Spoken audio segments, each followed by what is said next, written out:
بسم الله الرحمن إن الرحيم الحمد لله نحمده ونستعينه ونستغفره ونعوذ بالله من شرور أنفسنا ومن سيئات أعمالنا. من يهده الله فلا مضل له ومن يضلله فلا هادي له، وأشهد أن لا إله إلا الله وحده لا شريك له، وأشهد أن محمدا صلى الله عليه وسلم عبده ورسوله. يا أيها الذين آمنوا اتقوا الله حق تقاته ولا تموتن إلا وأنتم مسلمون. يا أيها الناس اتقوا ربكم الذي خلقكم من نفس واحدة وخلق منها زوجها وبث منهما رجالا كثيرا ونساء، واتقوا الله الذي تساءلون به والأرحام إن الله كان عليكم رقيبا. يا أيها الذين آمنوا اتقوا الله وقولوا قولا سديدا يصلح لكم أعمالكم ويغفر لكم ذنوبكم، ومن يطع الله ورسوله فقد فاز فوزا عظيما. ألا إن أصدق الكلام كلام الله، وخير الهدي هدي محمد صلى الله عليه وسلم، وشر الأمور محدثاتها وكل محدثة بدعة وكل بدعة ضلالة وكل ضلالة في النار. حياكم الله. تفضل سامر. Vendredi 4 Ramadan 1442 de l'Hégire, correspondant au vendredi 16 avril 2021. بإذن الله. Nous avons vu dans le cours précédent que pour que le jeûne de Ramadan soit obligatoire, il faut que la personne soit premièrement musulmane, deuxièmement pubère, troisièmement dotée de raison, quatrièmement capable physiquement, cinquièmement, il faut que la personne soit résidente, sixièmement, exempt de tout empêchement. Ensuite, nous avons étudié la quatrième, cinquième et sixième condition. La quatrième condition, être capable physiquement. Et on a dit que l'incapable de jeûner, il ne lui est pas obligatoire de jeûner au temps de l'obligation et il lui est obligatoire de rattraper. Et on a vu que l'incapacité est de deux sortes. Premièrement, une incapacité occasionnelle dont on espère la guérison, comme le malade qui attend la guérison, il lui incombe de rattraper une fois guéri. Deuxièmement, et une incapacité permanente dont on n'espère pas la guérison, comme le malade dont on n'espère pas qu'il soit guéri. Il est obligatoire, en substitut du jeûne, de nourrir pour chaque jour un pauvre 1,5 kg de riz ou lentilles ou autre.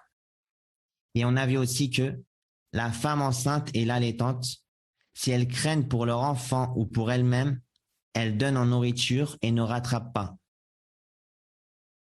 La cinquième condition, la résidence. Il n'est pas obligatoire de jeûner durant Ramadan pour le voyageur et il lui incombe de rattraper. Quant au voyageur à qui il est pénible de jeûner, il lui est obligatoire de manger et rattraper. Quant à celui à qui il n'est pas pénible de jeûner pendant le voyage, les savants ont divergé dans la désignation du meilleur dans son cas, le jeûne ou la rupture. Cheikh Ibn al-Uthaymin alayhi rahmatullah a choisi le jeûne. La sixième et dernière condition, l'absence des empêchements. Ce sont les menstrues et les lochis pour la femme seulement. Il ne lui est pas permis de jeûner alors qu'elle est en état de menstrue ou de lochis, mais il lui est obligatoire de rattraper après Ramadan. Quant au cours d'aujourd'hui, on verra, incha'Allah ta'ala, les annulatifs du jeûne. Les annulatifs du jeûne. Les annulatifs sont de deux sortes. A. Ce qui annule le jeûne et rend obligatoire le rattrapage seulement. B. Et ce qui annule le jeûne et rend obligatoire le rattrapage ainsi que l'expiation. Donc, par rapport au cours d'aujourd'hui, Inch'Allah Ta'ala, ça a rapport avec les annulatifs, c'est-à-dire ceux qui annulent le jeûne. Et les annulatifs se divisent en deux sortes. Il y a ce qui annule le jeûne et rend obligatoire seulement de rattraper le jour, un jour seulement. Et il y a, parmi les annulatifs, ce qui annule le jeûne et rend obligatoire le rattrapage ainsi que l'expiation, c'est-à-dire de jeûner 2 mois consécutifs ou alors de nourrir 60 pauvres, pour celui qui ne peut pas jeûner. Donc nous, on va commencer, Inch'Allah Ta'ala, le cours d'aujourd'hui, ce qui annule le jeûne et rend obligatoire le rattrapage du jour seulement. Premièrement, ce qui annule le jeûne et rend obligatoire le rattrapage seulement. Numéro 1, les menstrues et les lochis. Celle qui est atteinte par les menstrues ou les lochis, même au dernier instant de la journée, voit son jeûne s'annuler. Il lui incombe de rattraper ce jour selon le consensus des savants. Donc une femme, si elle est atteinte par les menstrues ou les lochis, même s'il reste seulement 1 minute pour le coucher du soleil, il lui incombe de rattraper ce jour, et elle ne va pas dire il restait seulement quelques minutes ou bien il restait 1 minute. Non. Et cela d'après Ijma' al-Ulama. Deuxièmement, vomir volontairement. S'il est pris de vomissement et que ce dernier sort par lui-même, il ne lui incombe aucun rattrapage ni expiation. Et ce sans divergence entre les savants. En raison du hadith d'Abu Huraira radiyallahu anhu où le prophète alayhi salatu wassalam a dit: celui qui vomit involontairement n'aura pas à rattraper le jeûne. Et celui qui se fera vomir volontairement, qu'il rattrape son jeûne. Sahih Abi Daoud, numéro 2380. Donc, ce qui annule aussi le jeûne et demande le rattrapage d'un jour, c'est le fait de se faire vomir. Mais si par contre, le vomissement, c'est pas nous qui le commandons et que lui-même, il sort de nous sans qu'on le veuille, dans ce cas, on se rince la bouche et on ne rattrape pas le jour. Mais si par contre, on a des difficultés à terminer le jour, on a des maux, on a des malaises, et on introduit les doigts dans la bouche pour vomir, dans ce cas, on doit rattraper le jour bi'idhnillahi ta'ala. C'est pourquoi il n'est pas permis de vomir volontairement, sauf pour une extrême nécessité. Avec la remarque que ce n'est pas n'importe quelle personne qui a juste un petit malaise qui va dire je vais me faire vomir. Mais c'est dans l'extrême nécessité. Il ne reste que cette solution, alors je me vomis et je rattrape un jour bi'idhnillahi subhanahu wa ta'ala. Mais si se vomit volontairement, sans nécessité, c'est grave pour lui bi'idhnillahi ta'ala. Troisièmement, la masturbation volontaire. Cela consiste à faire volontairement sortir le sperme sans rapport charnel, comme la masturbation avec la main ou autre, dans l'intention d'éjaculer avec plaisir. Si une telle chose sort de lui, volontairement, et se rappelant qu'il jeûne, son jeûne s'annule. Il a commis un péché et il lui est obligatoire de rattraper ce jour pour la plupart des savants. Beaucoup d'entre eux disent que même il doit rattraper 2 mois consécutifs. Mais l'avis le plus fort, Inch'Allah Ta'ala, c'est qu'il a fait un péché, il a commis un péché et qu'il doit rattraper ce jour. Non. La preuve de cela est la parole d'Allah Ta'ala dans le hadith Qudsi concernant le jeûneur. Il abandonne sa nourriture, sa boisson et son plaisir pour moi, rapporté par Al-Bukhari et Muslim. Or, la masturbation est un plaisir, de même que la sortie du sperme. Donc Allah Ta'ala a dit dans le hadith Qudsi, qu'est-ce qu'il a dit? Mon serviteur abandonne sa nourriture, sa boisson et son plaisir pour moi, pour mon visage pendant le Ramadan. Or, celui qui a fait la masturbation n'a pas abandonné son plaisir. Il a abandonné la boisson et la nourriture, mais il n'a pas abandonné son plaisir. Non. Quatrièmement, l'intention de rompre. S'il a l'intention, alors qu'il est en état de jeûne, d'annuler son jeûne et qu'il est résolu à manger, catégorique, volontaire, et qu'il se rappelle qu'il jeûne, son jeûne s'annule, même s'il ne mange et ne boit pas. Compte tenu du hadith, la personne n'obtient que ce qu'elle a eu comme intention. De surcroît, entreprendre le jeûne ne requiert pas d'action hormis l'intention de jeûner. Alors, il en est de même pour sortir du jeûne. Cela ne requiert pas d'action hormis l'intention d'arrêter le jeûne. Parmi les choses aussi qui annulent le jeûne et demandent de rattraper le jour, c'est l'intention de rompre le jeûne volontairement. Volontairement, alors qu'il sait que on est pendant le mois de Ramadan. Donc, le fait qu'ils mettent dans la niya d'annuler ou de rompre le jeûne, même s'il ne mange pas et ne boit pas, il a annulé son jeûne. Pourquoi? Car entreprendre le jeûne ne demande pas d'action, sauf l'intention de jeûner. Pour entrer dans le jeûne, je mets seulement dans mon cœur que j'ai l'intention de jeûner. Alors il en est de même pour quitter le jeûne, pour le rompre. cela ne requiert pas d'action, sauf l'intention d'arrêter le jeûne. C'est-à-dire, comme pour commencer à jeûner, on a besoin seulement de l'intention, la même chose pour arrêter de jeûner, on a besoin seulement de l'intention. Donc, quiconque met dans son cœur qu'il arrête de jeûner, il a arrêté. Non. Pourquoi j'ai écrit ça, arrête-toi au prochain restaurant? Ça me rappelle la parole de Cheikh Ibn Uthaymin, qui a dit, il a dit, si quelqu'un, par exemple, il est en voyage, il est jeûne. En voyage, il veut jeûner. Jeûne, il ne veut pas, il ne veut pas. Mais quelqu'un a décidé de jeûner pendant le voyage. Ensuite, par exemple, il dit à quelqu'un, arrête-toi au prochain restaurant, on va manger. Yani, puisqu'on est pendant le voyage, on va manger, on rattrape Inch'Allah après Shawwal. Il a dit, ensuite ils arrivent au restaurant, ils le trouvent fermé. Il a dit, ils ont annulé leur jeûne. Ou du moins celui qui a dit, arrête, on va manger. Il a annulé son jeûne et il doit rattraper un autre jour. Donc il est libre maintenant qu'il mange ou qu'il ne mange pas. L'essentiel, il rattrape ce jour. Donc c'est mieux pour lui d'aller manger puisqu'il est en voyage et qu'il a annulé son jeûne. Non. Cinquièmement, l'apostasie envers l'islam durant le jeûne. Quiconque apostasie de l'islam par une parole, comme insulter la religion, un acte, comme jeter le mushaf, une croyance, comme le fait de croire qu'Allah est injuste, un doute, ou commet l'un des annulatifs de l'islam, une telle personne voit son jeûne s'annuler. Voire ce sont toutes ces bonnes œuvres qui s'annulent, en raison de la parole d'Allah Azza wa Jal.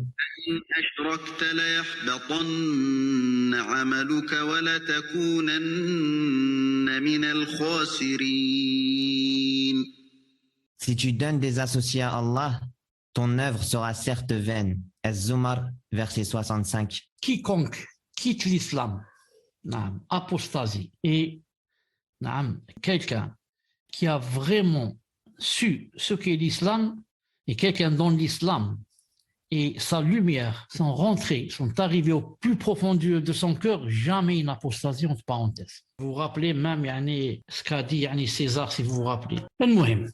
Quiconque apostasie de l'islam, comment on fait pour apostasier? Différentes sortes, par une parole, comme insulter par exemple la religion, ou insulter le prophète, ou insulter Allah. Allah Ta'ala nous préserve. Par un acte, comme jeter le mushaf par terre. Je sais que c'est un mushaf et je le jette par terre. Non. Par une croyance.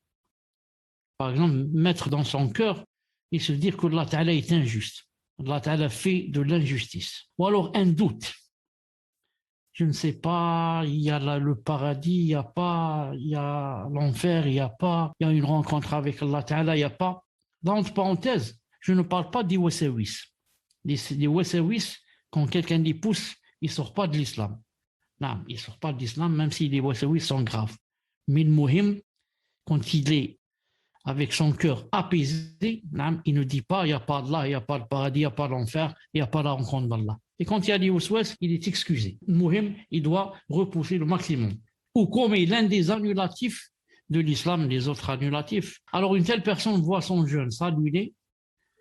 Pire encore, toutes ces bonnes œuvres qui s'annulent, toutes les bonnes œuvres, depuis qu'il est musulman, vont s'annuler. Subhanallah, Allah al-Musta'an. À cause de la parole de Allah Azza wa Jal. Et si tu donnes des associés, Allah Ta'ala dit au prophète sallallahu alayhi wa sallam, si tu donnes des associés à Allah, alors ton œuvre sera vaine. Non. Donc c'est très grave pour celui qui a apostasié des années d'adoration. Il a fait le Hajj, il a fait peut-être 3 ou 4 Umrah, combien qu'il a donné d'argent, combien qu'il a prié la nuit, combien qu'il a jeûné. Ensuite, il se retrouve avec des œuvres vaines. Toutefois, s'il se repent, ses bonnes actions lui reviendront, vu la parole d'Allah Ta'ala.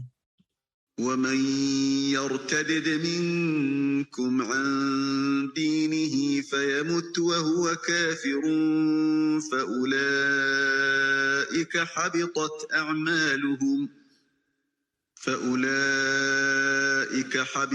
أعمالهم في الدنيا والآخرة وأولئك أصحاب النار هم فيها خالدون.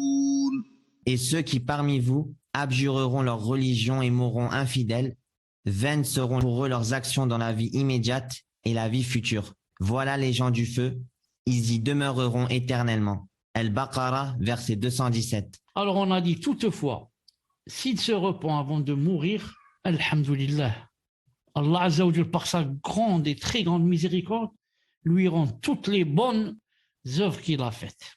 Non, mais à condition quoi? À condition qu'il revienne avant de mourir. C'est-à-dire à condition qu'il ne meure pas en apostat, qu'il ne meure pas en kéfir. C'est quoi la preuve? La preuve très simple. Allah Ta'ala dit, traduction rapprochée, et ceux qui parmi vous abjureront et quitteront et nieront leur religion et mourront, mourir, ça s'écrit avec un seul R.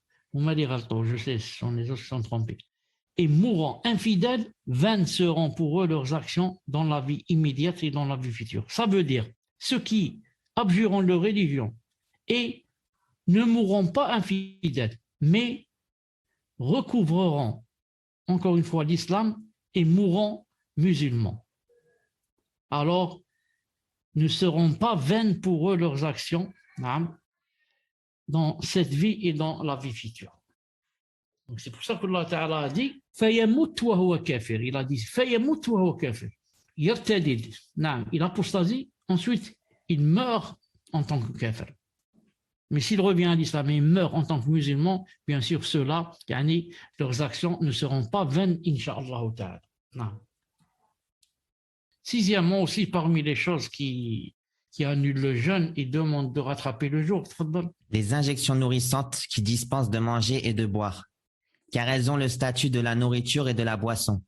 C'est la parole du Cheikh Ibn al-Uthaymin dans Majalis Shahri Ramadan, page 70, et c'est aussi la parole de Cheikh Salih al-Fawzan. Donc d'après Cheikh Ibn Uthaymin, et on va voir qu'il est revenu sur cette parole, et toujours d'après le Cheikh Salih al-Fawzan, que les injections qui servent de nourriture et qui dispensent la personne de manger et de boire annulent le jeûne et on rattrape. Puis, Cheikh Ibn al-Uthaymin, alayhi rahmatullah, a contredit cela, comme dans Al-Sharh al-Mumti', tome 6, page 381, où il dit. C'est-à-dire que Cheikh Ibn Uthaymin, à la fin, il s'est désisté de ce qu'il a dit. Il est revenu sur sa parole. Mais Cheikh Fawzan n'est pas revenu, que comme quoi les injections nourrissantes annulent. Mais Ibn Uthaymin rahimahullah ta'ala est revenu sur sa parole dans Sharh al-Mumti'. Il a expliqué pourquoi. Il a dit. On peut dire que la raison pour laquelle manger et boire font rompre le jeûne n'est pas seulement le fait de nourrir.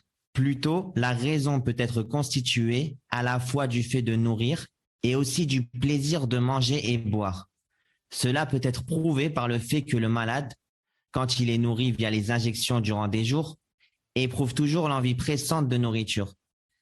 Si cela est tel qu'on l'a dit, les injections ne rompent pas le jeûne, même si elles sont nourrissantes. Et Allah est plus savant. Cheikh Ibn Uthaymin rahimahullah ta'ala veut dire que, quand j'ai émis la première fatwa où j'ai dit que les injections nourrissantes, annuler le jeûne, c'est parce que pour moi, la cause de cela, l'idla, c'est qu'elles nourrissent.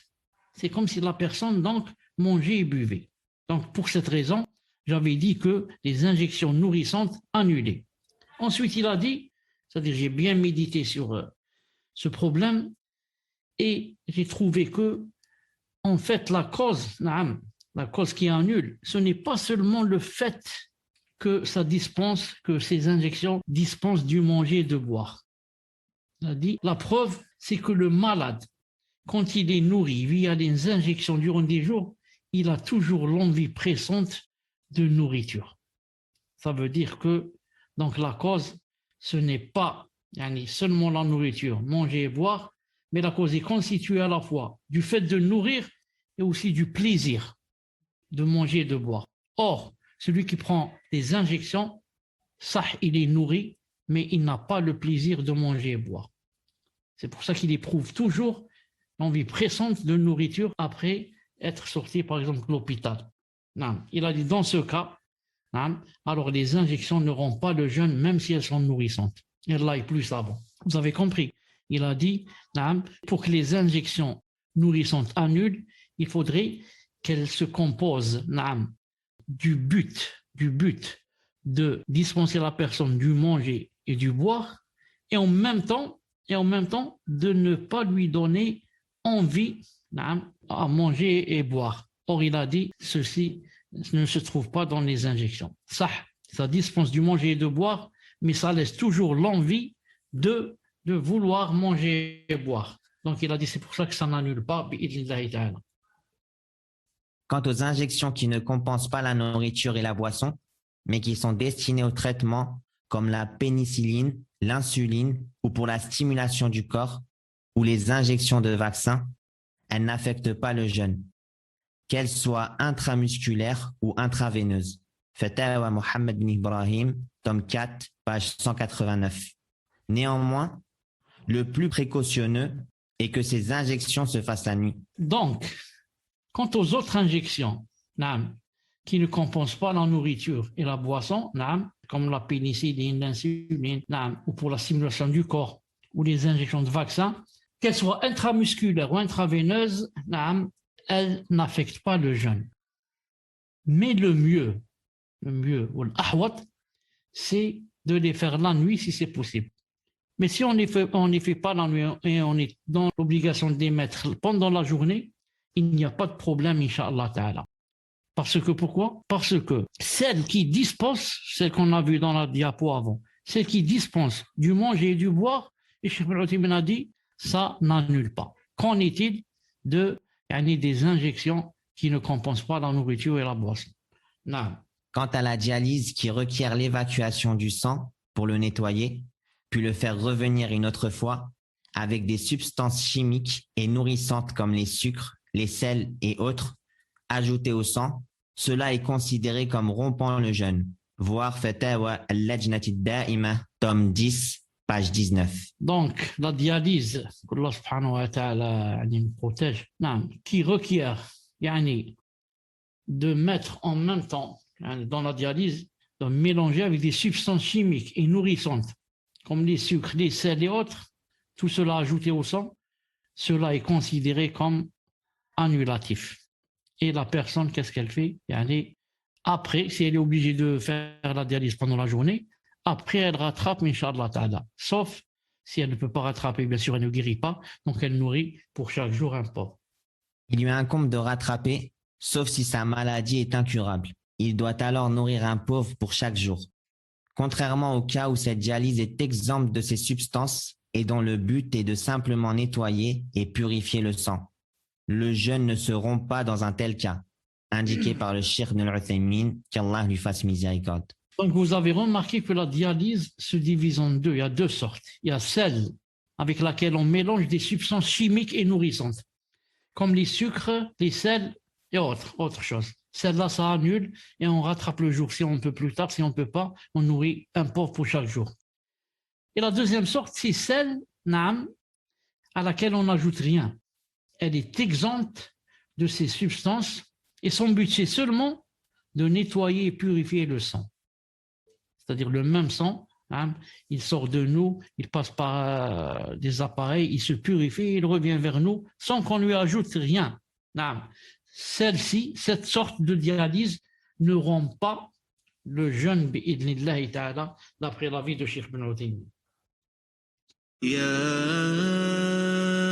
أيها الذين آمنوا كتب عليكم الصيام كما كتب على الذين من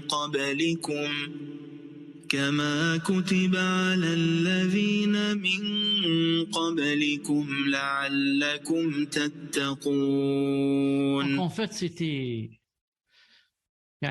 le cours d'aujourd'hui. Je l'ai voulu un peu court, car c'est le Ramadan. إن هذا القرآن يهدي للتي هي أقوم ويبشر المؤمنين الذين يعملون الصالحات أن لهم أجرا كبيرا. Certes, ce Coran guide vers ce qu'il y a de plus droit, et il annonce aux croyants qui font de bonnes œuvres qu'ils auront une grande récompense.